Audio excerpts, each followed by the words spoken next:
लोणंद येथील लोकानंद प्रतिष्ठानच्या वतीने सामाजिक बांधिलकी जपत पुन्हा एकदा स्तुत्य उपक्रम राबवण्यात आलाय। शहरात निराधार अवस्थेत फिरणाऱ्या 3 भिक्षेकरी नागरिकांना हक्काचे घर मिळावे यासाठी त्यांना वाई तालुक्यातील वेळे येथील यशोधन अनाथ आश्रमात सुपूर्द करण्यात आले आहे। हे तिन्ही भिक्षेकरी मागील अनेक दिवसांपासून लोणंद शहरात भर उन्हात भटकंती करत होते। रस्त्याच्या कडेला उघड्यावर कुठेही झोपून ते दिवस काढत होते।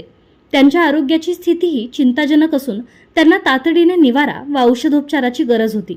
विशेष म्हणजे यापैकी एक जण परवा रस्त्याच्या कडेला झोपलेला असताना अपघाताच्या उंबरठ्यावरून थोडक्यात बचावला। या पार्श्वभूमीवर त्यांच्या जीवाची काळजी लक्षात घेऊनच त्यांना अनाथ आश्रमात दाखल करण्याचा निर्णय घेण्यात आला। यशोधन अनाथ आश्रम वेळे येथे रवी बोडके यांच्या मार्गदर्शनाखाली शेकडो निराधार स्त्री पुरुषांना हक्काचा निवारा मिळत असून येथे मोफत औषधोपचार, अन्न व राहण्याची सर्व सुविधा उपलब्ध करून दिली जाते। यामुळे अनेक गरजू नागरिकांना सन्मानाने जीवन जगण्याची संधी मिळत आहे। या उपक्रमासाठी लोणंद पोलीस स्टेशनचे मोलाचे सहकार्य लाभले। सहाय्यक पोलीस निरीक्षक शिवाजी जायपत्रे व दडस साहेब यांच्या सहकार्यामुळे ही कार्यवाही सुरळीत पार पडली।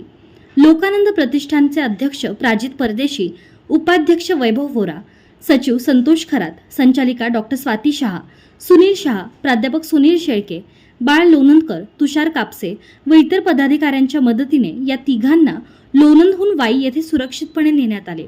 विशेष म्हणजे लोकानंद प्रतिष्ठानने यापूर्वीही अशाच प्रकारे पुढाकार घेत मागील वर्षी 2 निराधार, वयोवृद्ध व गंभीर आजारांनी ग्रस्त व्यक्तींना याच आश्रमात दाखल करून त्यांना हक्काचे घर मिळवून दिले होते। या उपक्रमामुळे समाजात संवेदनशीलतेचा आणि मानवतेचा संदेश दिला जात असून अशा कार्याचे सर्व स्तरातून कौतुक होत आहे।